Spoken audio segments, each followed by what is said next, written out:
अस्सलातु वस्सलामु अला अशरफिल अंबिया'i वल मुरसलीन सय्यिदिल अव्वलीन वल आखिरीन क़ाइदिल गुर्रिल मुहज्जलीन हबीबिना मुहम्मदिन व आलिहि व अस्हाबिहि अजमईन।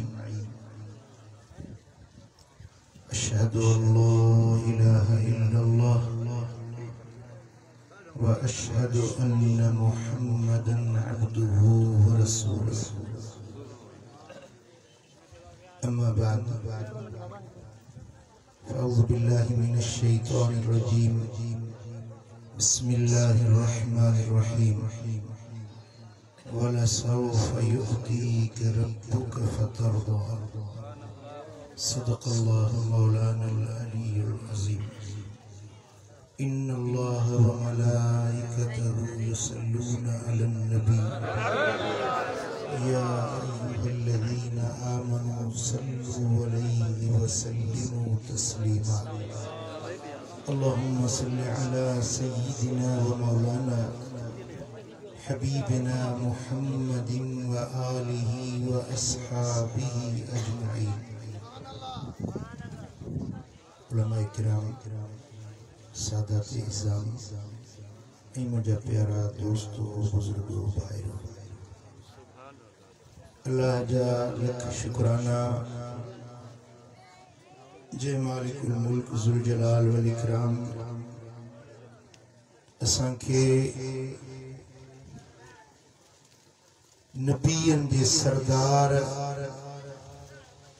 मोहम्मद ताजदार सल्लल्लाहु अलैहि वसल्लम जे दर जो गुलाम बनायो। इन अल्लाह जी अजीम नेमत ते असी जेतरा भेरा शुक्र अदा कयूं तो शुक्र अदायगी जो हक अदा करे नथा सघूं, इहो एडो वडो रब जो थोरो। अल्लाह जे पाक कलाम जा जेके अल्फाज हिन नाचीज फकीर तव्हांजे साम्हूं तिलावत कया, इन मुबारक लफ्ज़न जे अंदर अल्लाह पंहिंजे हबीब सां मुखातिब थींदे आमो सामो रूबरू दूबदू मुखातिब थींदे रब फरमायो, मुंहिंजा सोहणा नबी वलसौफ़ युअतीका रब्बुका, ऐं अलबत जल्द ॾींदो तोखे रब तुंहिंजो। फ़तरदा, पोइ तूं राज़ी थी वेंदे। मदीने वारे साईं खे रब आमो सामो मुखातिब थींदे फरमाए थो त ए मुंहिंजा हबीब, तुंहिंजो रब तोखे ॾींदो, तुंहिंजो रब तोखे अता कंदो, पर एतिरो अता कंदो, एतिरो ॾींदो जो तूं राज़ी थी वेंदो। अड़े सुभान अल्लाह नथा चओ? जिन खे अल्लाह ज़बान ॾिनी आहे उहे खणी ॻाल्हाइनि। अल्लाह सभिनी खे ॾिए थो। रब मोती आहे, रब जो कम ॾियणो आहे। हर कंहिंखे ॾिए थो, ॾींदो रहे थो। जे ॾिए न त मोती न आहे। मोती जी माना है अता करण वारो, इनायत ऐं एहसान करण। मञण वारनि खे तो ॾिए थो, पर न मञण वारनि खे बि ॾिए थो। पंजनि खे बि ॾिए थो, परावनि खे बि ॾिए थो। जेके रब जे वजूद जा मुनकिर आहिनि, उन्हनि मुल्हिदनि, उन्हनि मुशरिकनि, उन्हनि काफ़िरनि, उन्हनि मरतूतनि खे बि अल्लाह छॾे न। दोस्तारा कुजा कुनी महरूम किंतु के बाद दुश्मना नजर दाए। दोस्तन के कीअं छॾींदो जेको दुश्मननि खे बि ॾिए थो। हर कंहिंखे ॾिए थो, पर पंहिंजी मर्ज़ी सां। घणो ॾे, थोरो ॾे, ॻणी ॾे, अणॻणो ॾे, ॾींहं जो ॾे, राति जो ॾे, रब जी मर्ज़ी आहे। कंहिंखां ॾेई पुछंदो न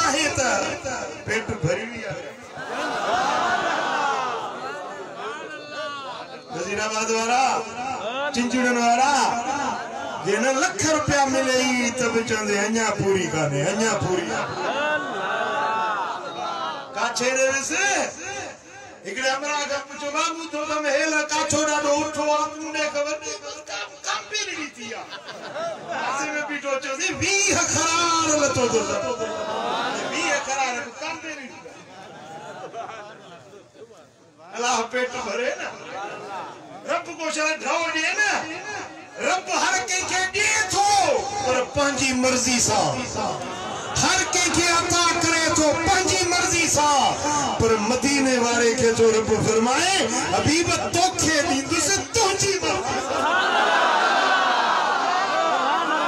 सुभान अल्लाह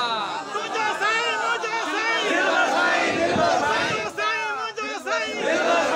छोटा असायूं रब जा बना असायूं रब जे दर्जा नौकर हुआ रब जे दर्जो हबीब महबूब फर्क तो हुंदो ना नौकर हुज्जत न छो करे सके तो मुके हेतरी पगार दे हे छो दिनुई ही में दे नवा नोट दे पुराना न दे नौकर चाहदो पर महबूब तो महबूब है ना माना जे करे जिए नौकर के दीजे तिए महबूब के दीजे तो फर्क न रहो नौकर जो महबूब जो फर्क न रहो मुझा दोस्तों कायनात सजी इन कुल मन फिस समावात वल अर्द इल्ला आतिर रहमान अब्दा जमीन और आसमान में जो कुछ आए सब रब जा बंदगी जो इकरार करने वाला रब जा बना है मदीने वालों अल्लाह जो महबूब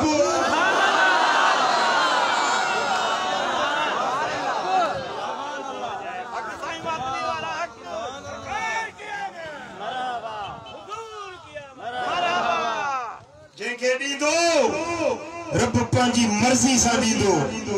केका पुछंदो न त पूरत पेई आञा बिजे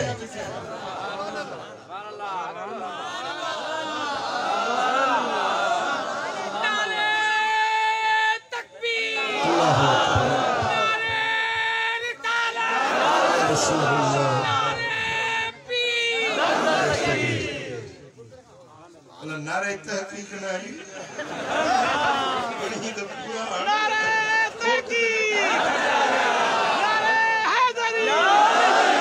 खुदा खुश कंदुई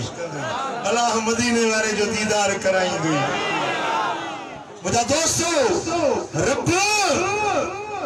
इंसानन जिन्नन मलाइकन हर के दिए थो हर के उन्हें की जरूरत मुताबिक दिए थो पांजी मर्जी मुताबिक दिए थो मदीने वाले मीर के रब फरमाए तो हबीब तो के तुझी मर्जी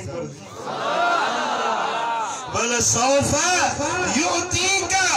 रब्बुका आई जल्द दीतो तोखे रब तुझो जेको दिनो थई सो त नहीं चुको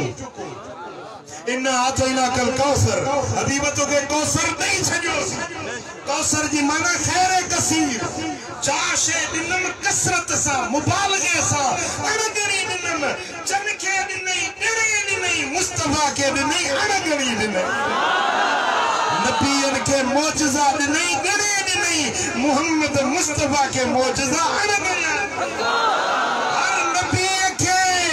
घरानो दिनई अहले बैत दिनई दिने दिनई मुस्तफा के आल बैत अणगरी दिनई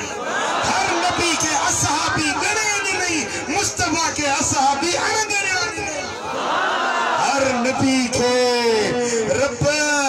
शान दिना दर्जा दिना मकाम दिना मर्तबा दिना गरे गरे दिना मुस्तफा के अण गया दिना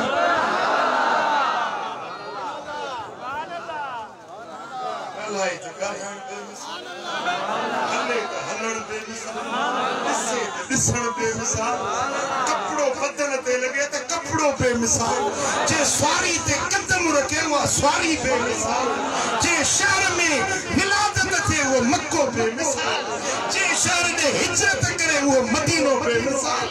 सफर करे तो मेराज बेमिसाल जे किताब हिन ते लहे तो हिन जो किताब बेमिसाल इन जी बोली बोलिन में बेमिसाल इन जी जात जातिन में बेमिसाल इन जा बच्चा बच्चन में बेमिसाल इन जो घर वारियों सारी दुनिया के औरतन में बेमिसाल इन जो न्याणियों न्याणियों में बेमिसाल इन जा शहजादा हसनैन करीम में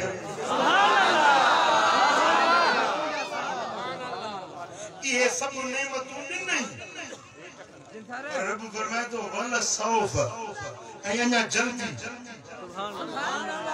अना जल्दी दी दो साईं सुभान अल्लाह जेको दिनो थमाई हो त दिनो मां अना दी दो साईं सुभान अल्लाह अना जेको दींदे सो छा दींदे सुभान अल्लाह अना जेको दींदे सो केतरो दींदे सुभान अल्लाह कोड ध्यान आए मुझे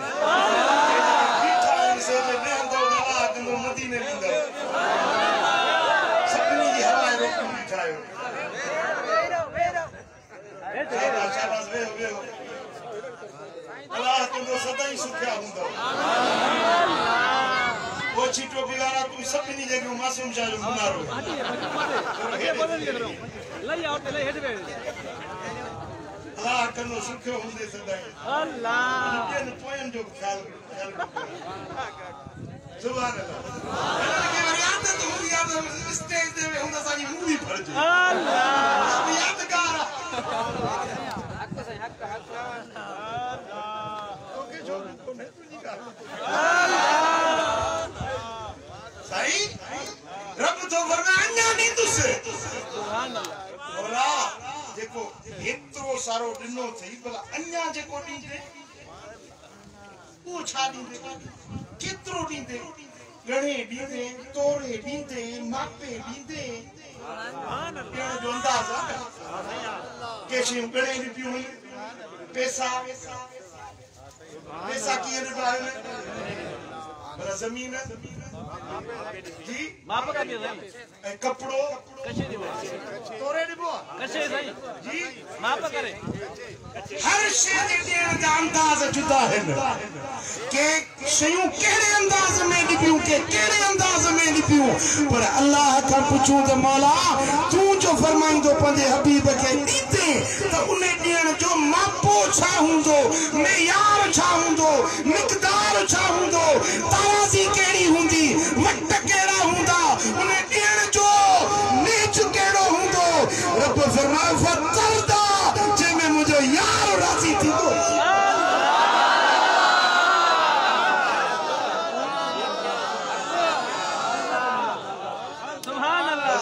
तो फर्क है ना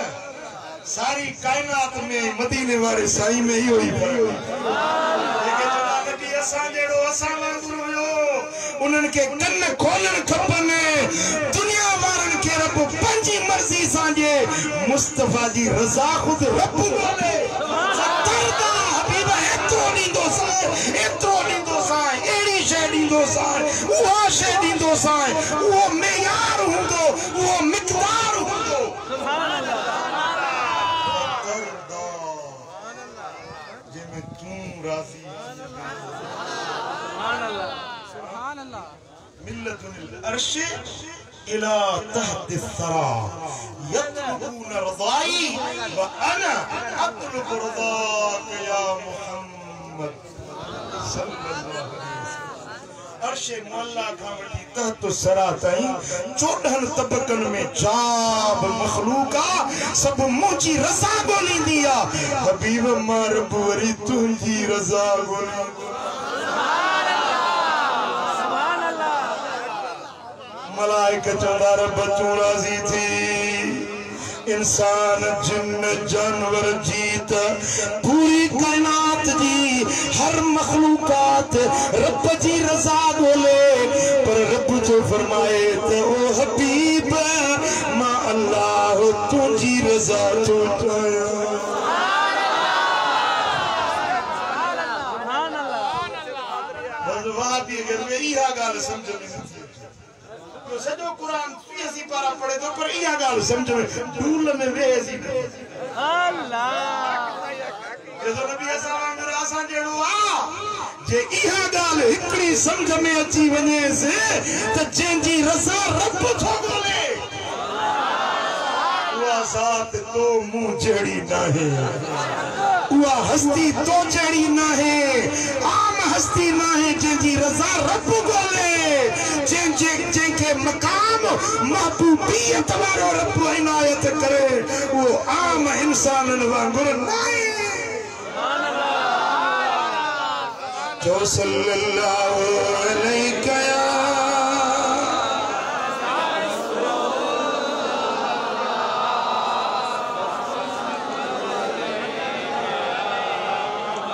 सल्लल्लाहु अलैहि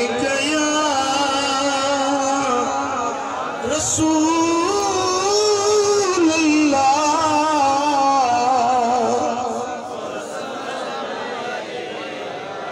अन्या मोहब्बत साचो सल्लल्लाहु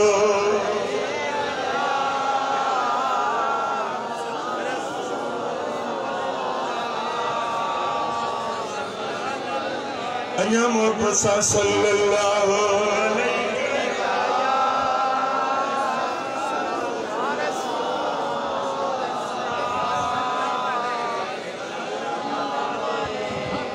सुभान अल्लाह सोने हबीब मदीने वाले साईं जी हदीस फरमान मदीने वाले जो पुजाइण वारो हदीस के रिवायत करण वारो उम्मत तई मुस्तफा जे इन पाक फरमान के पहुंचाइण वारो मौला अली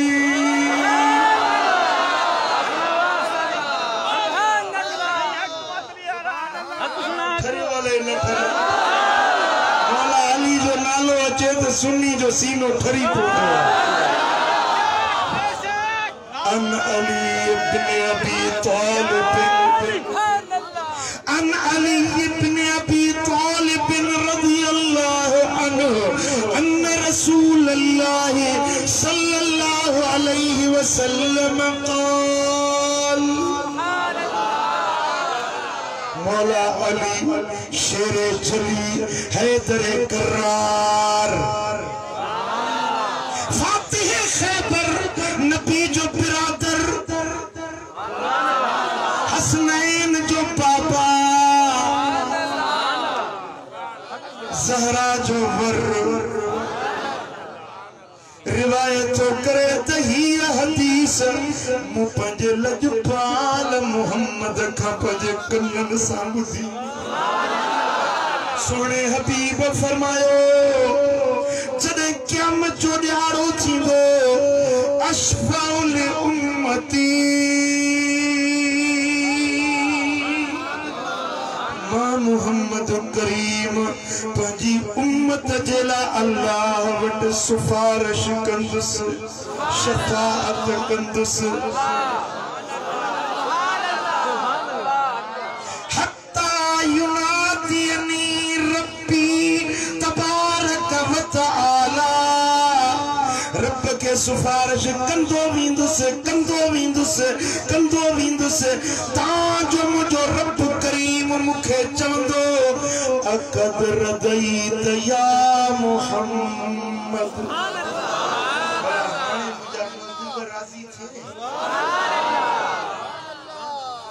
मौला अन्या चिंजणी रहे इन्हन के छड के थोड़ा वरी रब चवंदो रब हुकुम कंदो त महबूब भला हाणे राजी थे अर्ज कंस मालिक ना कांथड़ा लगा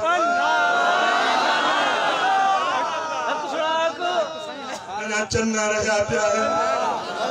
अन्या हे मुझे आशिक जेके मुते आधी जो थी दुरूद पढ़ना चने मुझे चलसो बुधंदा हुया पंजे नेणन जी मिंड छबे पंजा नरम करम बिस्तर छड़े मुझे इश्क में मुझी मोहब्बत में विखू भरे हाजिर थींदा हुया मालिक जसी इनन के माफी न दींदे तेसी अन्या राजी न थी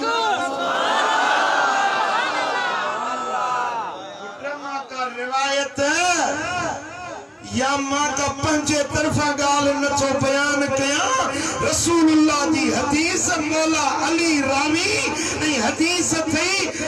मुस्नदुल बसार में इमाम बसार रिवायत दिया इमाम तबरानी रिवायत दिया इमाम तबरानी जो चलते या हदीस रिवायत हसन असनाद हसन साहेब सच्ची पच्ची रिवायत मुस्तफा जो सच्चो पक्को पुख्तो कोला मौला अली राविया रब पुछंदो महबूब हाने खुश थे मां चंदस मौला अन्या फलाना रहला अन्या मुजो फलाणो उम्मती रहला अन्या फलानी कौम रहला अन्या फलाणो कबीलो रहला रब उन्हन के माफी दे वरी रब पुछंदो महबूब हाने खुश थे मालिक अन्या फलाना रहेगा सुभान अल्लाह पुट आलम खाता पुछो क्या मतलब मंजर जेको आ रब जी बेनियाजी जमीन ट्रामे जी हुंदी सिज गिरात जेतरो कदर हुंदो नबी नफसी नफसी कंदा बुधियो त वादी सो कोन बुधियो त जदे हे वडा पहाड़ पे ये तोड़ंदा जे पिंजल कपे जा ढेरा उडामदा हिन समुंडन के बायूं लगी विंदियूं रब जी कारी कोरट हुंदी हर को पे डकंदो उन्हे दिहाड़े जी गाल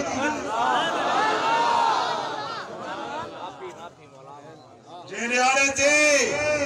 नबी नफसी नफसी पुकारिंदा उन दिहाड़े ते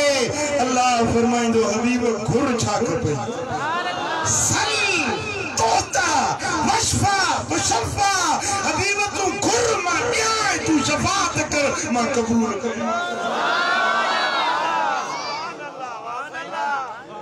सुभान अल्लाह सुभान अल्लाह साईं फरमाइन था फयकूल रब्बी अकद रदीत या मोहम्मद मुझे महबूब हाने राजी छे जेको घुरी सो सब मिलियो फअकूल ए रब कद रदीत ए परवरदिगार हाने महाराजी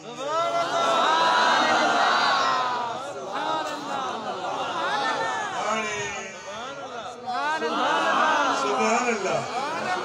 सुभान अल्लाह जेडी मला अल्लाह पुछंदो हुजूर अर्ज कंदा विंदा उम्मत छडाइंदा विंदा जेको दोज़ख जो दारो हुंदो न दोज़ख ते जेको वडो मलाइक टूटी ते मुकरर आ न वो दिसंदो जने हुजूर जा उम्मती हड़ई छिटकंदा निकरंदा जहन्नम आजा थींदा वञन था पिया वो हुजूर के अर्ज कंदो या रसूल अल्लाह रब जे कावड़ जे लाए पंजी उम्मत मा तो को छडियो ही कोन ज़खवारो मलाइक चंगो त या रसूल अल्लाह अल्लाह जी कावड़ जे ला रब जे कहर ई नंबर जे ला पंजी उम्मत मा को तो दोज़ख दे छडियो ही कोने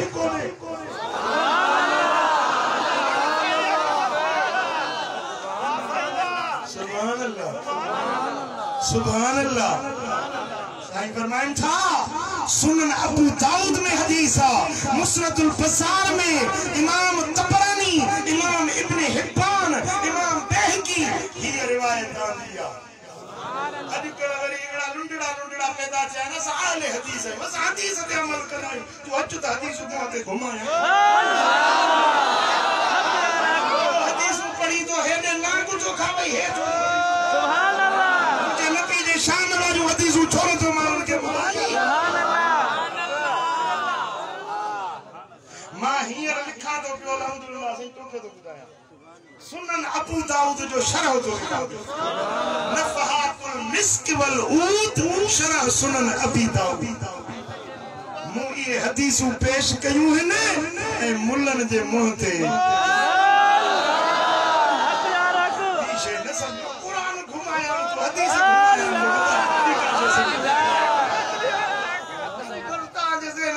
उल्टा ख्याल कुरान घुमाया तो मत अल्लाह करो ईमान आनीदा सुनन अबी दाऊद की हदीस या मुस्नदुल बसार में रिवायत मुझे आका जो प्यारो सहाबी हजरत अनस तो रिवायत रिवायत करे जे 10 साल मुस्तफा जी खिदमत में गुजारिया हुआ। सुभान अल्लाह। 10 साल नबी सोने जी जुत्ती मुबारक जोड़े रखो बंदन साईंजन जो पास गड रखंदो देश परदेस में मदीने वाले साईं सा गड ये कुछ दाना सा किए डिठी साईं के 10 साल गड रही हुई जे तो सोने नबी जो हथ मुबारक इए लगंदो हो जो पट ए रेशम का नरम ए मुलायम मुस्तफा जी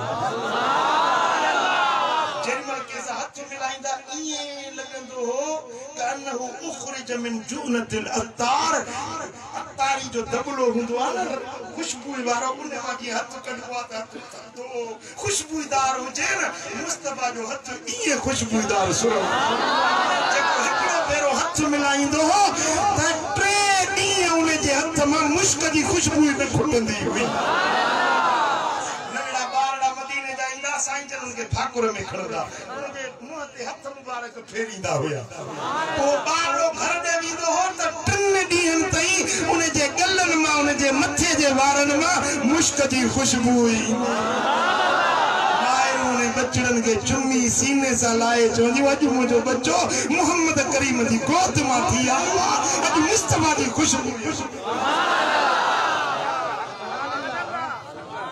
साबी हजरत अनस तो रिवायत करे मुंह मदीने वाले साईं का बुधो हबीबन फरमायो शफाअती ले अहलिल कबाइर मिन उम्मती मुंजी शफाअत मुंजी उम्मत जे कबीरन गुनाहगार कबीरा के कत्ल करण उफट मारण कबीरो गुनाह हुआ जादू करण कबीरो गुनाह हुआ पी मां की बेफरमानी करण कबीरो गुनाह हुआ धाड़ो हरण कबीरो गुनाह हुआ न समझो था ना इस्लाम में कुफ्र की जंग हले पे उन का पुठी दई भजण कबीरो गुनाह हुआ कूड़ गालण कबीरो गुनाह हुआ कूड़ो कसम खण कबीरो गुनाह हुआ कूड़ी शाहिदी ॾियण के जो हक मोड़न के जो हक मारण यो कबीरो गुनाह हुआ। साईं फरमाइन था एड़ा कबीरन गुनाहन वारा इंदान मां मोहम्मद रब के अर्ज कर मौला बराबर गंदा गदना पर सदा समझ जाता हाय हाय पेरिवार से कहूं तो छो न शुक्र रब जा अदा कयूं जो एड़ो यार मिलियो एड़ो करीम कुर्बदार मिलियो। सवाल नबी उते हुंदा न को नबी पंहिंजे उम्मत जे लाइ इए न ॻाल्हाईंदो इए वकालत न कंदो इए छॾाइण जे लाइ अल्लाह जे तरफ़ अर्ज़ न गुज़ारींदो जीअं मदीने वारो साईं असां खे केस त हर कंदा खुलंदा न हर के दे केस खुलंदा हर के दा दफ्तर खुलंदा तुझा मुझा सबनी दा दफ्तर खुलंदा इते जो लिखियल गालियूं यौम तुबल सराइर तुझा कम लिखी लिखी गई ओए पत्थरा ज़ाहिर थींदा लिखी वनी खाट हुई लिखी वनी चोरी कई के न ॾिठो के खबर न हुई यौम तुबल सराइर उन्हें ॾियारे ते तुझा राज़ खुली पत्थरा थी पवंदा केस सबनी ते खुलंदा पर के जो वकील न थींदो अल्लाह जे साम्हूं केर ॻाल्हाए रब जी कहारी तोरण में नबी खुद चवंदा त असां खे पंहिंजे सिर जी याद असां जो सिर बचे पर उन ॾिहाड़े ते तुंहिंजो मुंहिंजो नबी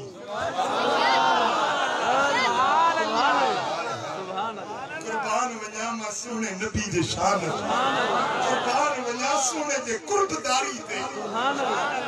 एड़ो करीम असां खे मिलियो जेको वाहिदुल कहार जे कोरट में रब जे अॻियां उम्मत जे लाइ ॻाल्हाईंदो त मौला हिननि जा ऐब न उखाड़जा।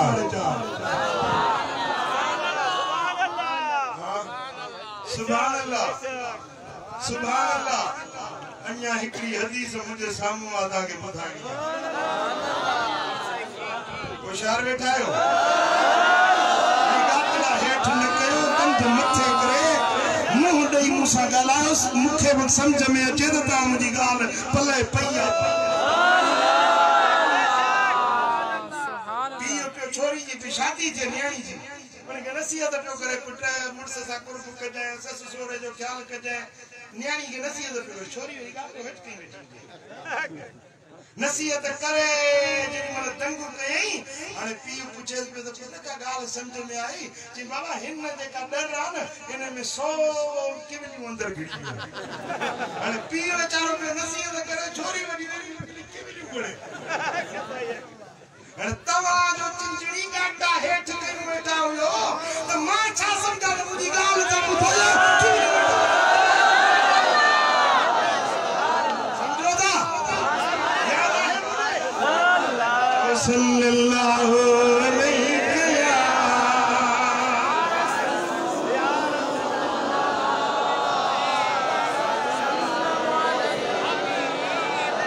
अन्या मोहब्बत सचो सल्लल्लाहु अलैहि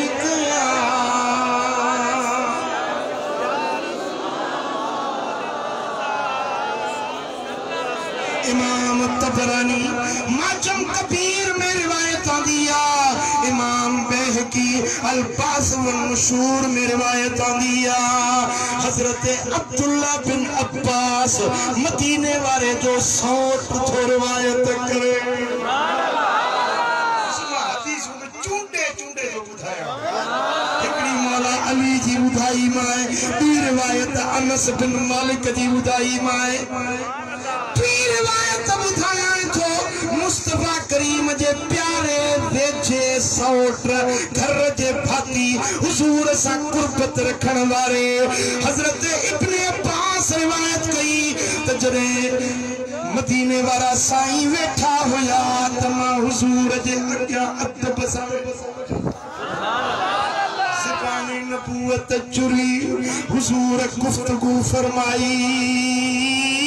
मां इब्ने अब्बास पंहिंजे कननि सां ॿुधां पियो हबीबन फरमायो जॾहिं क़यामत जो ॾियारो थींदो यूदअ लिल अंबिया मुनाबिर सभिनी नबियनि जे लाइ रब मिंबर विछराईंदो नूर जूं कुर्सियूं सभिनी नबियनि जे लाइ हज़रत आदम खां वठी ईसा रूहुल्लाह ताईं हड़नी नबियनि जे लाइ नूर जा मिंबर लगाया वेंदा यूज़अ लिल अंबिया मनाबिर मिन नूर यजलिसून अलैहा सभिनी नबियन जा मिंबर लगी वेंदा हर नबी पंजे पंजे मिंबर ते वेही हजरत आदम पंजे मिंबर ते बैठो हजरत नूह पंजे मिंबर ते मूसा कलीमुल्लाह ईसा रूहुल्लाह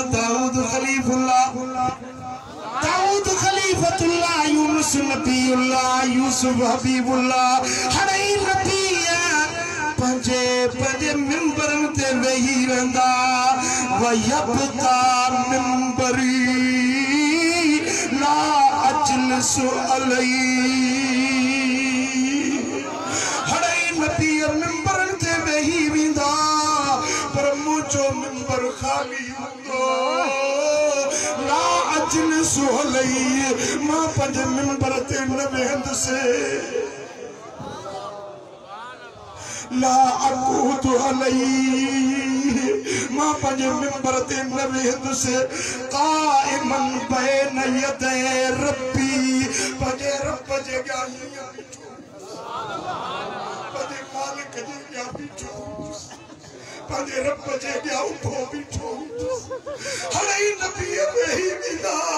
हर नबी पंजे मिंबरनि ते चलवा नुमा थी वेंदा मां अकेलो बीठो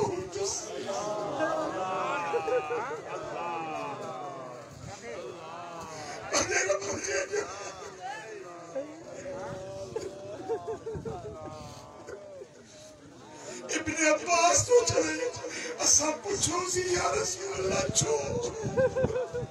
मतलब सब नबी बेहदा तमा छोड़ दिया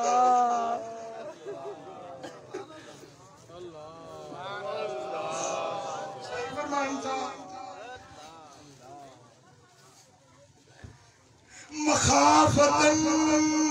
अय्युबअस बी इलल जन्नत मुखे यो डब थी दो मता रब चवे मुस्तफा वञो जन्नत दे मता मुझो रब बिन नबी जी वेठा उन्हनि खे आर्डर मिलंदो वञो जन्नत दे मान में हद से मता रब चवे मुस्तफा वञो जन्नत दे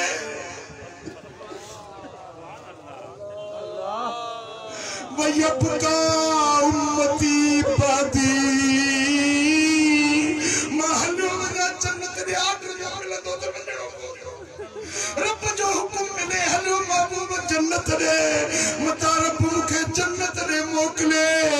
ऐ मुझी उम्मत अकेली रह धणी का सवा धड़ो वेगानो थी पवंदो मालिक का सवा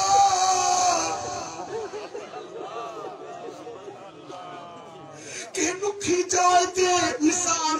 प्याल के समझाण देला के बच्चो नंढड़ो हुजे पीउ साम्हूं हुजे त नंढड़ो हूंदो आहे बाबो पर जे पीउ नज़रुनि खां बि ओछल थी वञे त बच्चो रोंदो आहे त बाबो बोले काले मुझो बोले काले साईं फरमाइन था मता मुझो रब मुखे आर्डर दे वञो जन्नत दे वयबका उम्मती बादी मुझी उम्मत अकेली रहिजी वेंदी मुझी उम्मत बेनियाज़ का वाहिदुल क़हार दे अॻियां मुझी उम्मत अकेली थी वेंदी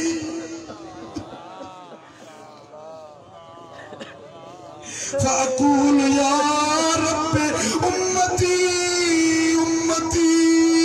उम्मती पोइ मां हीअं चवंदुसि मालिक मुंहिंजी उम्मत मुंहिंजी उम्मत मुंहिंजी हर नबी पंहिंजे मिंबर ते वॾी शान सां वेठल हूंदो पर मां रब जे अॻियां उभो बीठे पंहिंजे रब खे पंहिंजे उम्मत जे लाइ अर्ज़ पियो कंदुसि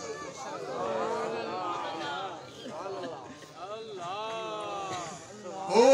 मदनी जाम मिठो पार उकारी दो असांजो तार न बेड़ो तारी दो मदनी जाम मिठो चो सल्लल्लाहु अलैहि या रसूल अल्लाह सल्लल्लाहु अलैका या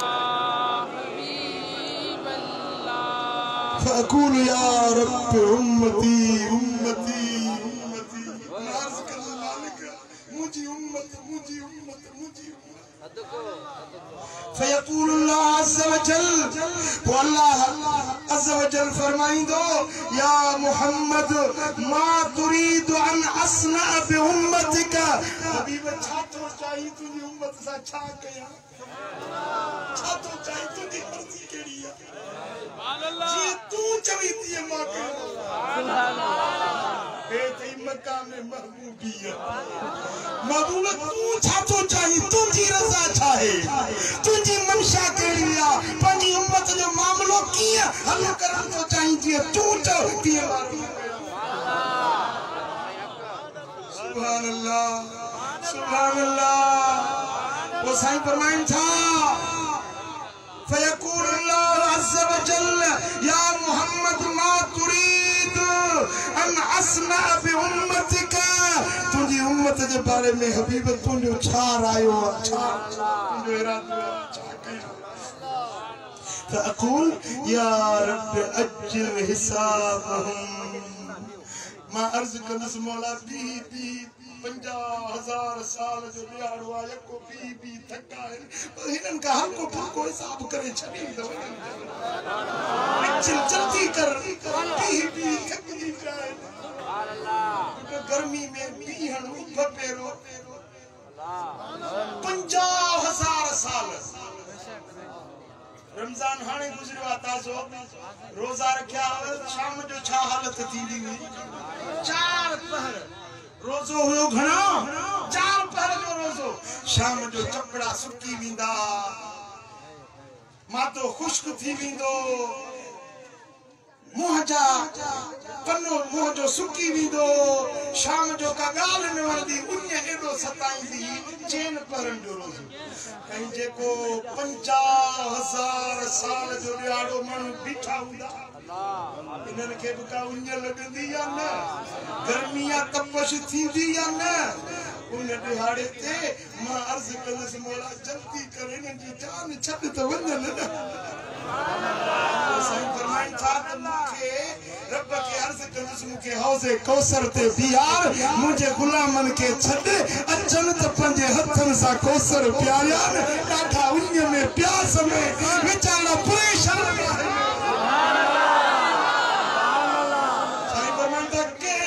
के कौसर न मिलियल हूंदो के नबी के कौसर न मिलियल हूंदो मोहम्मद के कौसर मिलियल हूंदो पंजे गुलामन के पंजे हथन सा महशर जे मैदान में कौसर जा प्याला भरे भरे प्याला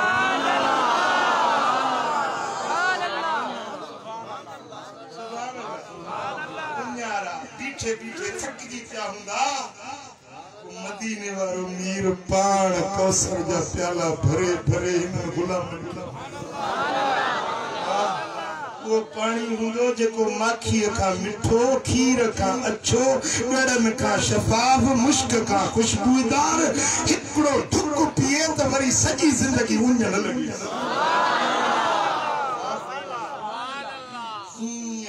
कौसर जो जेको हौज हुंदो न एतरा प्याला रखियल हूंदा जेतरा आसमान में तारा सोना हबीब खुद भरे भरे प्यालन सा प्यारीदा पर इमाम ग़ज़ाली की रिवायत आंदी आ त जने आलिम ईंदा न आलिम केरा दलायो केरा आलिम ईंदा न आलिमन के मदीने वारो साईं पंजे पाक हथन सा पंजे पप्पर सा दुनिया ॾिसंदी माण्हू चवंदा त या रसूल अल्लाह ॿियनि खे प्यालनि सां था पियारियो आलिमनि खे पंहिंजे दस्ते करम सां पंहिंजे पाक हथनि सां साईं फरमाईंदा हा हे आलिम मुंहिंजे दीन जा वारिस हुया तव्हां सुम्ही पवंदा हुयो हे किताब खोले वेही पढ़ंदा हुया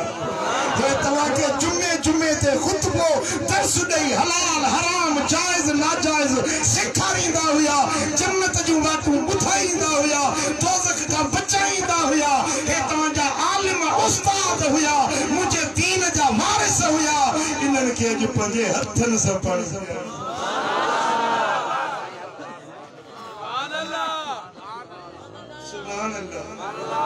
हड़ई महशर जे मैदान में हड़ई उम्मतूं उन्यारियूं उन्यारियूं बीठल हूंदियूं पर मुस्तफा पंहिंजे हिन उम्मत पंहिंजे गुलामनि खे पंहिंजे पाक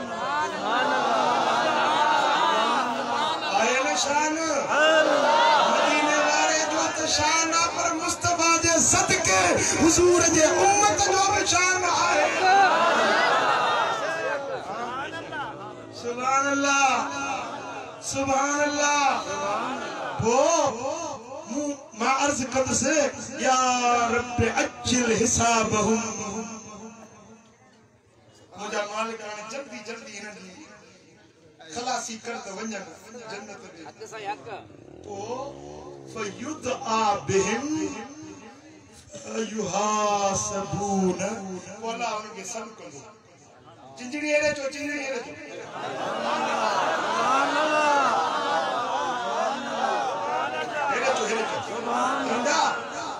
युहासबून वला उनके पूछा करो हिसाब करो नमाज पढ़ी भाई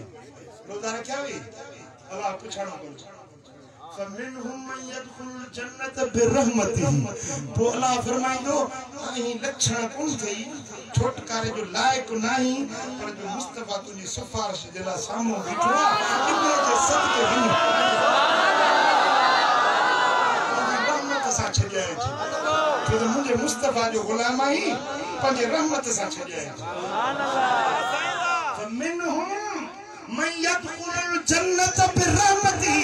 हिकड़न के छडींदो पंहिंजे रहमत सां व मिनहुम मन यदखुलुल जन्नत बिशफाअती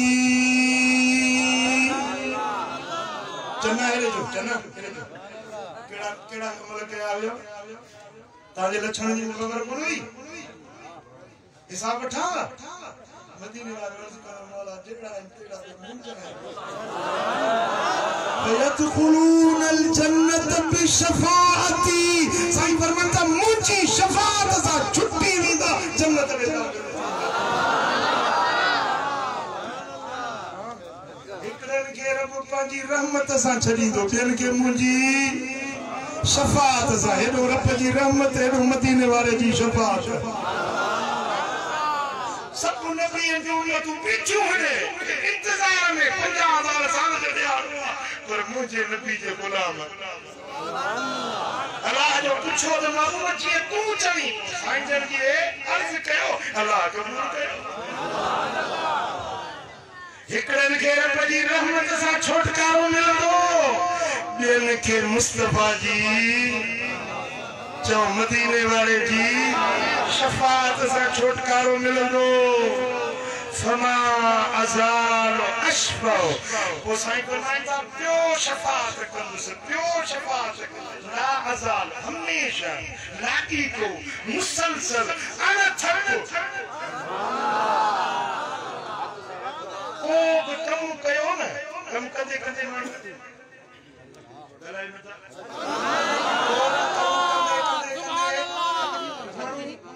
थकजी पवंदो आहे साईं फरमाइता मां पंहिंजे उम्मत जी शफाअत कंदे थकंदुसि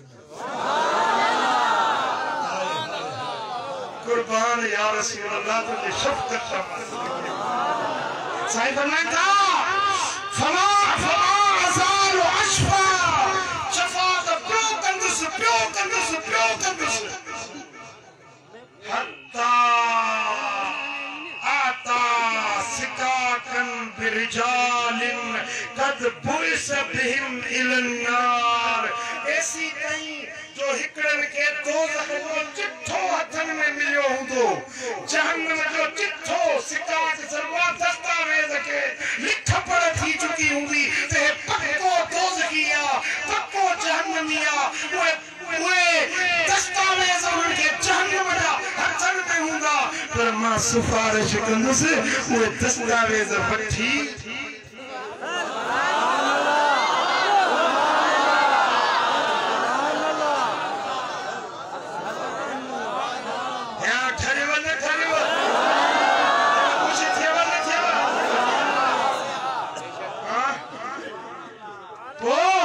साईं फरमाइन था हत्ता इन मालिकल खासिनन नार जेको जहन्नम जो तारो को हुंदो उन जो नालो मालिक वो मालिक दोज़ख जो तारो को मुखे चवंदो या मोहम्मद मा तरक्त लिग़दब रब्बिक फी उम्मतिक मिन निक़मतिन हबीब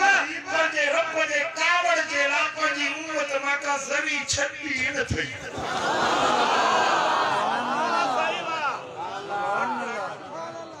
वो जेको ड्यूटी ते हुंदो न दोज़ख में विझण कढण ते जेको हुंदो वो चवंदो त मां हे सॼो जहन्नम ॾिसां थो त पंहिंजे उम्मत मां का ज़री बि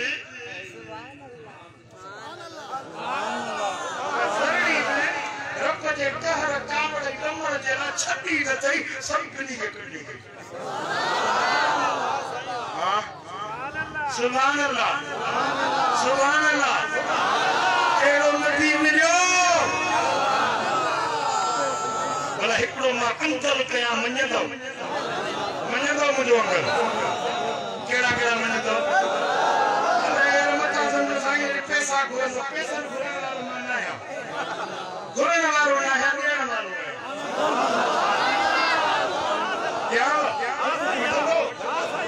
हिकिड़ो मुंहिंजी फरमाइश आहे हिकिड़ी सभिनी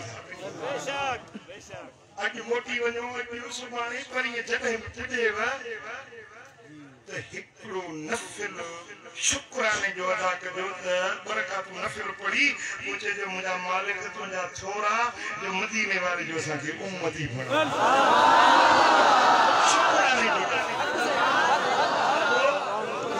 शुक्राने जो यो शुक्राने जो नफिल पढ़जो यकीनन पक्का पक्का ता मुस्तफा जी शफाअत जा हकदार थी से दो हे शुक्रगुजार बाना है ने मुझे नबी दे अचण ते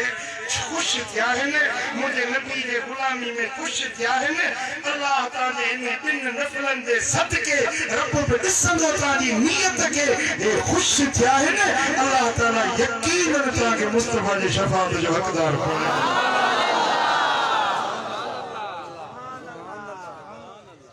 हिकड़ी गाल बुझाया मुझे ध्यान आए था नेमत मिलती हो ना भाई फुर्ची भी बीजी नेमत मिलती हो ना फुर्ची भी बीजी इनाम मिलता है ना खस जी भी बीजा है कितना अखियों वाला अंधा कौन थी ना टंगुल वाला एक्सीडेंट में मंडा कौन थी ना ताजे ओड़े पाले में के बड़ा मालदार हुआ पैसे वाला मिस्कीन कंगाल कौन थी ना उन ताली सो पजे ओड़े पाले में नेमतू रब दे थो भाई पूरी पूरे बटे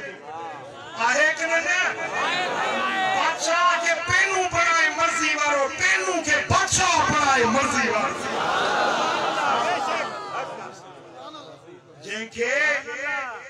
तू थर्ड मेजॉरिटी पाकिस्तान जे मानु ठप्पा हणी वोट ना नवाज शरीफ के तू थर्ड मेजॉरिटी पाकिस्तान की तारीख में किनके इतना वोट न मिला जितना नवाज शरीफ के मिला रब दिना केडो बादशाह थियो वरी जे रब फुरियो ते एकड़ी रात में कादे वई हुकूमत कादे वई बादशाही रोडन ते वते पियो रड़ू कदो मुझे क्यों निकाला आए हां ए पल्लो खणी क्रिकेट खेलण वारो के जे वाह गुमान में भी कोन हो तो वो बादशाह थींदो पुडियण ते आयो तो क्रिकेट खेलण वारो बादशाह थियो आहे रब पुडियण ते अचे त देर ना है फुरण ते अचे त नेमतू रब दीदो दिल नेमतू फुरे बने दो एड़ा थियो जेको कंदो न उने का टिन्नल डाण कदे न टिन्नल निकल नेमत कदे न खसे तवा के इज्जत माल बच्चा सेहत जवानी हुस्न नेमतू रब दिनु हन तवा के रब हजार एहसान सा नवाजियो सुभान अल्लाह आहे या न चल हाई न थायो कहो का नेमतू दिनु हन या न चाहो था तो ये नेमतू बरकरार हो चले चाहो था ये नेमतू दायम हो चले न फुर चले सदाई हो चले वतम के सुभान अल्लाह हिकड़ो अल्लाह जो शुक्र अदा जा नेमत इस्तेमाल कयो शुक्र अदा कयो थधो पानी पियो जो अल्हम्दुलिल्लाह मालिक तुझा थोड़ा थधो पानी सुभान अल्लाह मानी जो गिरो खाओ जो शुक्र अल्हम्दुलिल्लाह सुठो लजीज ताम घरवारी कदे खारायो तो शुक्र अल्हम्दुलिल्लाह मालिक हेड़ी सुलचणी घरवारी दई वरी हेड़ी मांगड़ी खाराई बोला तुझा शुक्र सुभान अल्लाह सुभान अल्लाह बचड़ो छे न भाकरो पाए मिठड़ी दई बचड़े के चुमड़ी दई प्यार करे जो शुक्र अल्हम्दुलिल्लाह बोला हेड़ो गुलाब जो गुलड़ो बचड़ो शुक्र अदा कंदो न रब जो शुक्र अदा कंदो वा नेमत फुरबी न सुभान अल्लाह यो रब जो आसमानी कानून है फितरत जो कानून है तो नेमत रब ने का न फुरींदो न खसींदो जेको शुक्र अदा कंदो सुभान अल्लाह बलक अल्लाह जो कानून है लइन शकर तुम लनजीदनकुम जे तवा शुक्र कंदो तो जरूर के जरूर ताके नेमत उनके अन्या बताई अन्या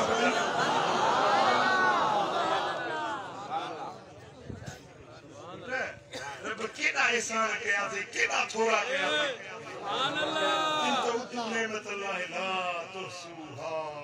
जे तो गण में चाहे न पजे नेमतुन के त गणी न सके शुमार करे न सके एकड़े मुखे वजे चढ़ाई थी मा जो मारे पजे नेमत गणा बापा जी गाल दूंगा मां ही पाण मेरे गौर के वो मुंह के बदन में जेके रब नेमत दी अखियों मत पैर जिस्म क्यों गया को शुक्र अदा किया ही नेमत शुक्र अल्हम्दुलिल्लाह ये नेमत शुक्र अल्हम्दुलिल्लाह ये नेमत शुक्र अल्हम्दुलिल्लाह ये नेमत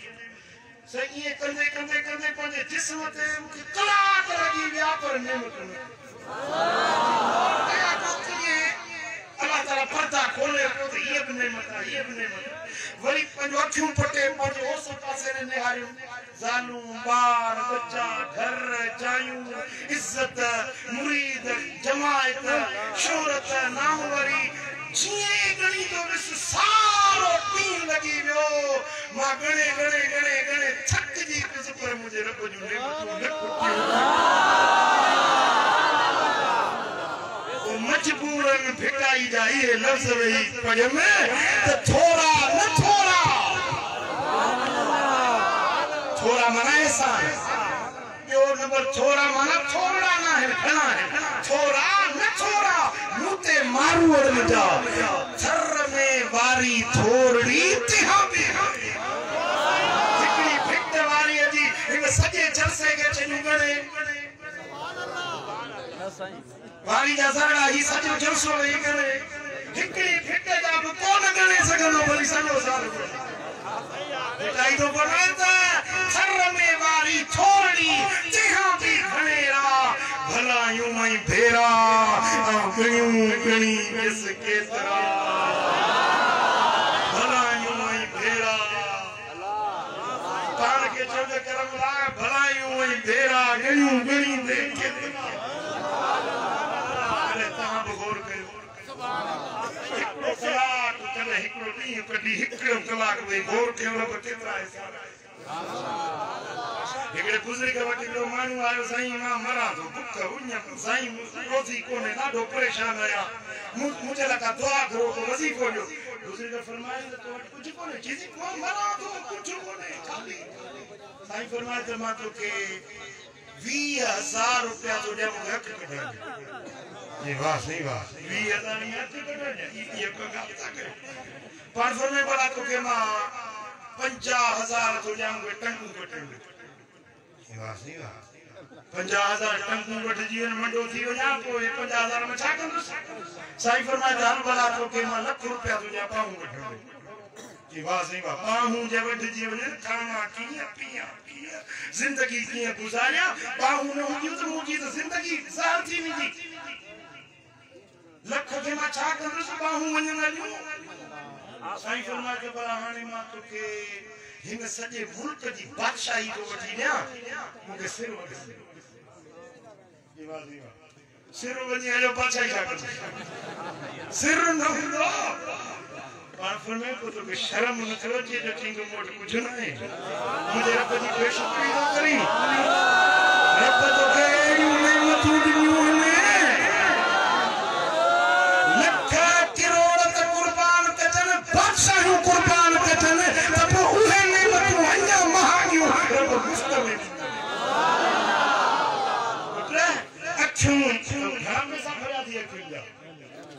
दलायो न था एकड़ो मानू मुरीदा मुजो कराची में चेंजिंग बापे दा क्यों फिफड़ कम न था कन एकड़ी मिशन में रखो अखरा जो फिफड़ साफ फिफड़ कलाई बैठो चो बोलो वे नड़ियों लगियो क्यों चेन के न मो कढंदा सी त मरी वियो एटा पांजा फिफड़ कम न था कन रोजा में दा 10000 का वजन फी मसनूई फिफड़न ते साफ फिफड़ चंगो बोलो बैठो आटा है पिए गाला है पियो बस ये तू क्यों करे डॉक्टर जो तो हिन जा पंजा फिफड़ कम न था कन यो 10000 रोजा में जाइए फिफड़ सादा करन मिशन वाला 10000 केर भरे बली ये 4 भी हम तो भरे उसी बाबा ऐसा दर्जा भरे सको मिशन मुही कठियो कोई मतलब करना ये हथरा दू फिफड़ रोजा नो 10000 की चिंचणी दे त खबर घणा हजार भरिया थी है फिफड़ रोजा नो मुफ्त में पे दो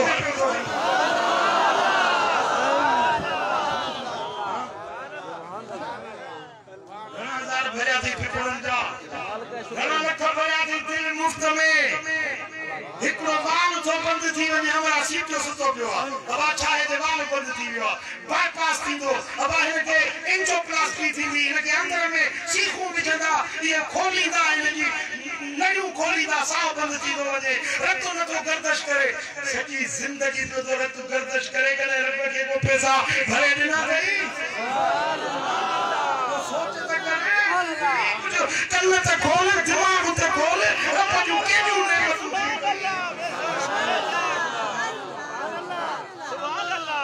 $6 लाख बाईपास दे $6 लाख डॉक्टर बस खुदा खुश करे ने एड़ा रेखा है ने कासाई कोया कासाई जे कासाई बकरे ये मुडी कुती सा कुकाती सा को है ए डॉक्टर वाला हजाबाना ने कासाई का वधी का हिकड़े मरीज के होनो माई वेमवारी में बैठी हुजे पेट जे सूर वारो हमरा कि उनके चीज वो कंपाउंडर हुंदो ना उनके चीज इनके माई के हण में मजी सुई उनके हण पेट जे सूर जी वो वेमवारी सुई वक्त के है ए पेट जे सूर वाली वरी है माई के माई दा सूर खत्म थी गया ए हो जो हमरा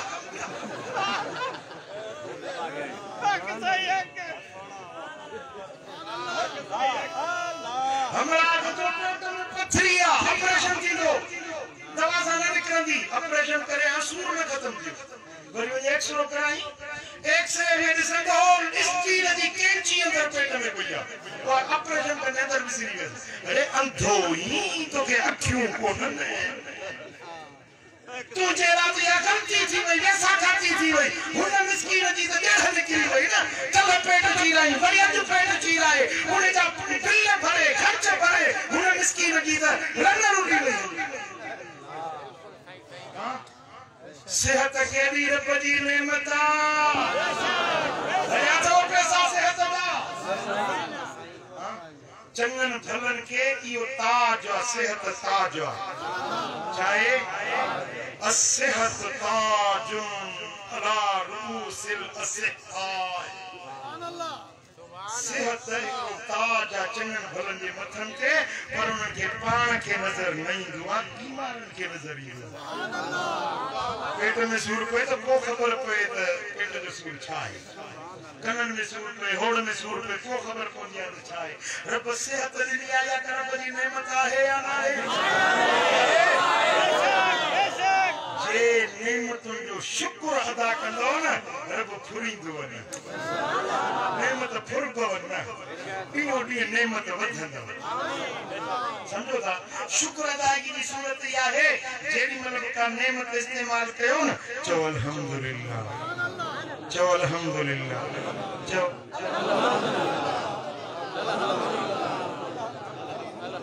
हाय हाय हाय या नवाजे लाए सौगात थव सुखड़ी थव कसम सा तो मा चवा कसम ताके यकीन न चे कुरान वा मथे लिखी चवा कुरान मथे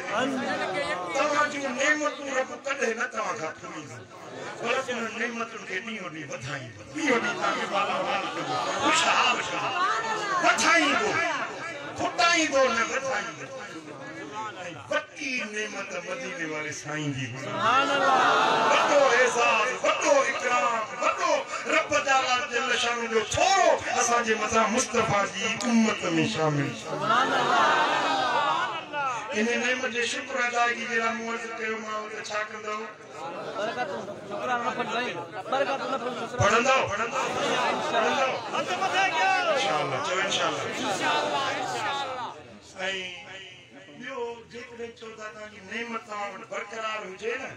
त को तवा हिकड़ो 100 भेरा रोजानो हिकड़ो वजीफो आ नबवी नुस्खो आ पैगंबर अली नुस्खो आ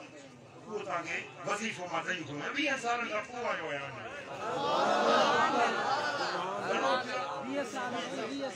20 साल का को आयो है सुन 20 साल से 20 सुभान अल्लाह खुश कर दी 20 साल का को आयो है एड़ो तोहफो दई जो वञा जेको सजी जिंदगी कम मिली याद कंदो तो को फकीर आयो हो कुछ दई वियो नबवी मसलो थला रोजानो हिकड़ो सौ भेरा चौला हौल वला कुव्वत इल्ला बिल्लाह ला हौल वला कुव्वत इल्ला बिल्लाह ला हौल वला कुव्वत इल्ला बिल्लाह हिकड़ो सौ भेरा साईं फरमाइंदा यो जन्नत जे खजानन मां मख्फी खजानो आ के नबी के न मिलो न के नबी जी उम्मत के मिलो मुजी उम्मत के मुखे यो सुभान अल्लाह साईं फरमाइंदा यो जन्नत जे दरवाजन मां हिकड़ो दरवाजो सुभान अल्लाह यो अर्शे मौला जे कुछन खजानन मां हिकड़ो खजानो सुभान अल्लाह साईं फरमाइंदा त जेको मानू 100 भेरा इयो वजीफो रोज पढ़े मां मोहम्मद ने जो सामने आया उन्हें के कदे फाकू मती रोजी जी तंगी न रोजी जी तंगी न संदो का मुश्किल अची वने लख भेरा यो वजीफो पढ़ो इंशाअल्लाह लख पूरे थियण का अग में मुश्किल टली मिसाल न्याणी जी शादी करनी आ ताज डावण खपे रिश्तो खपे लख भेरा पढ़ो अल्लाह ताला रस्तो खोले कर्ज थवा न केवड़ जो कर्ज जे लख भेरा पढ़ो अल्लाह कदो कर्ज नहीं जेका मुश्किल थवा हाजत थवा जरूरत थवा और एक अजीब एक मैसेज के साईं दुआ गुरु जी ते चाहिया जो उते शादी ये वाशिक जीड़ा घणो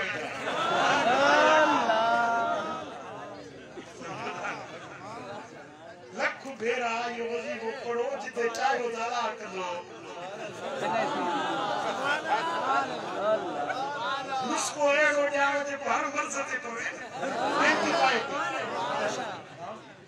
एक दिन में पढ़े हफ्ते में पढ़े महीने में पढ़े जितना गुड़ उतना मीठा जेके इश्क या मारे आने इकड़ी रात में न पढ़े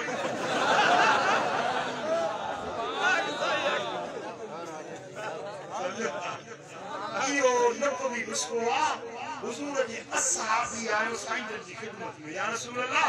मुझो पुत्र काफरन जे कैद में मुझो पुत्र काफरन जे कैद में या रसूल अल्लाह का दुआ गुरु को वजीफो दसियो मदीने वाले साईं फरमाए से तो वनी पढ़ ला हौल वला कुव्वत इल्ला बिल्लाह अचे ज़ाल मुर्स बई वेठा पढ़न आधी रात जो पूरो जो लख आधी रात जो लख पूरो थियो बाहर घर जे अंदर के सियारे जी मौसम हो जे अंदर वेठा होया हुजरे में अंदर पे पढ़न लख पूरो थियो रात जो आधी रात के मते जिन लख पूरो थियो तो दरवाजे ते छिम छिम छिम जंजीर जे खड़कण जो आवाज पियो सुभान अल्लाह ज़ाल के मुर्स के तो बाहर को आवाज में चेंगण थे बाहर जो वजन दिसे तो पुत्रवा संचीर डंडा बेड़ू पैरन में हथन में संचीरन में केदा धरते पुत्र की आयो ही जी बाबा काफरन जे केद में हुस हिन मल खुदा जाने छा थियो रास्ता खुली विया दर टूटी विया रास्तो मिली वियो मां तोड़ दो जे पड़े देखो मदीने वालो मुसोड़े को मामूली हुंदो पावरफुल वजीफो पावरफुल मुझो मुरीद कैद में हुजे जेल में हुजे तो मोरे मानू मोकली सेवा मुरीद आया तानो मुके कैद में आया मुने के चिट्ठी लिखी मुझो लख भेरा पढ़ ला हौल वला कुव्वत इल्ला बिल्लाह जे नी जो लख पूरो थियो आचर जो मोकर जो नी मोकर वाले डी ते जो लख पूरो थियो पाण ने मुसा कसम खड़ी गाल कई कि मोकर वालो डी जब जो आयो वकील के फोन कई बकवालो जेको मुजरिम है उन्हें जी जमानत करनी है मां तो वड दरखास्त कोई हली हली तारीख वठी मुजी जुत्ती कसी वई आ आज मोकर वाले डी की फोन कई थई कि मोकर वाले डी कोर्ट खोले उन्हें जी जमानत मंजूर करे उनके कदी को कोर्ट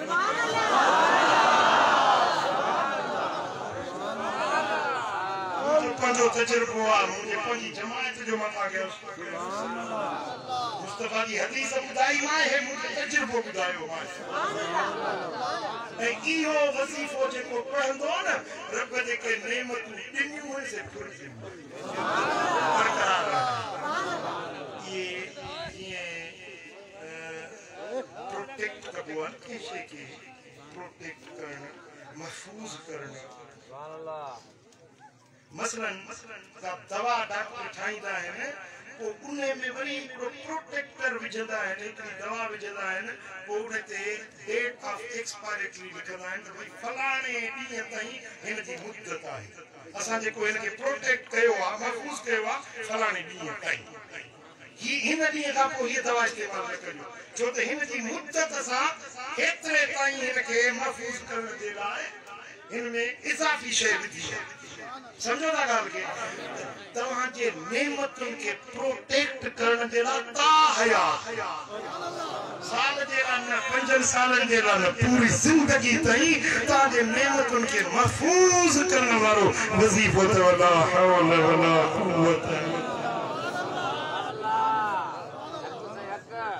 सुभान अल्लाह जीअं न के जैकेट पाराईंदा आहिनि बुलेट प्रूफ वो जैकेट पातल हूंदी आहे उनकी गोली हणो सिधी छाती में हणो असर न कंदी जैकेट पातल हूंदी आहे त ही जेको वज़ीफ़ो अथव न रोज़ानो 100 भेरा पढ़ंदो इहो बुलेट प्रूफ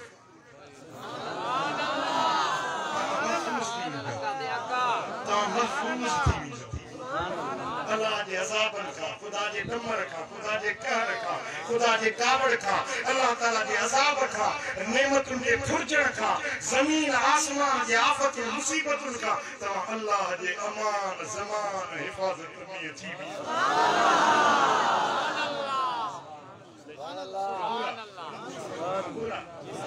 वज़ीफ़ो केरु ॾिए न तो पुछंदो आहे त क़बूल आहे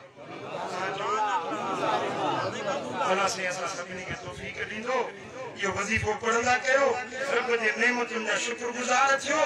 ऐं रब जा फर्मा बरदार मदीने वाले साईं जा फर्मा बरदार जे नबी असां जे लाइ हेॾी महिरबानी कई आहे तव्हां ॿुधायो त असांजो को हक़ आहे या न कहिड़े प्यार खे राज़ी कजे या न कहिड़े करीम खे राज़ी कजे या न जवाब जो दिल खां पुछी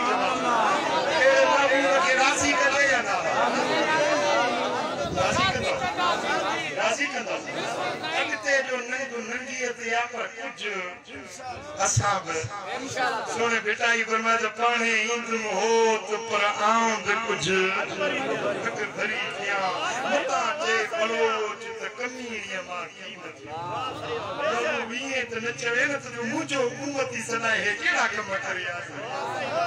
सरतियूं मदनी मुंहिंजे आतिर पासे ईंदो हे सरतियूं सईद मुंहिंजे आतिर पासे ईंदो हाल ॾिसी मीर मयारूं ॾींदो सोन सनाई थींदो ख़िलत मचारा चांदी वो हैफ़ मुझे हाल मथे है वेठी असबांदी जिंदगी बर्बाद न कयो मदीने वाले साईं जे दर जी गुलामी कयो जेके नमाज न पढ़ंदा आहियो से 5 वक्त नमाज पढ़ो चओ नमाज पढ़बी हथ मथे खणी चओ नमाज चोरी न कयो नशा न कयो भंग न वापरायो गुनाहनि जा कम न कयो बेहयाई जा कम न कयो मुंहिंजे सोने नबी जा सच्चा दुश्मन खेलनि था दुश्मन असांखे ताना था ॾियनि था सुन्नी आहियो अंगूठा चुमंदा आहियो मुस्तफा जे हुक्म खां अंगूठा वञण खां अंगूठा कढी वेठा दुश्मन असांखे ताना था ॾियनि त हितां जा सुन्नी निमाज़ नथा पढ़नि असांजे दुश्मन न खिलाए हथ ॿधी दुश्मन न खिलायो मुस्तफा जा आशिक आयो आशिक थी ॾेखारियो फर्मा बरदार थी ॾेखारियो हुकुम हबीब जो मिले त अमल करे ॾेखारियो शवारिब बरखुल लिहा मुच्छू कटायो सुवारी रखायो मुच्छू कटायो सुवारी रखायो अकीमुस सलात नमाज कायम कयो वला तक़रबु ज़िना ज़िना जे में जो न वञो ज़िना न कयो पर हक़ न खाओ अपने अमर जी बेफरमानी न कयो अपने अमर जी दिल न रंजायो वदा ओड़े पाड़े वारन सा सुठो सलूक रखो पंजे घर वारन जा पंजे बच्चन जा नंदन न्याणिन जा हक अदा कयो ज़ालू ताजे निकाह में निकाह जे कैदन में उन सा सुठो सलूक रखो साईं फरमाइंदा खैरुकुम लिनिसाइही व बनातिही तमाम में सभिनी का भलो हुआ जेको पंजे घर वारी सा भलो हुआ पंजे न्याणिन सा वअना खैरुकुम लिनिसाई मां मोहम्मद करीम पंहिंजे घर वारनि जे लाइ तव्हां सभिनी खां वधीक हुस्न सलूक रखण वारो मुस्तफा जे तरीक़े ते हलंदे फर्मा बरदारी वारी वाट वठंदे तुंहिंजी दुनिया बि आबाद तुंहिंजी आख़िरत बि आबाद अल्लाह करीम जो चवण तव्हां सां ॿुधण पंहिंजे दर ते क़बूल ऐं मंज़ूर फरमाए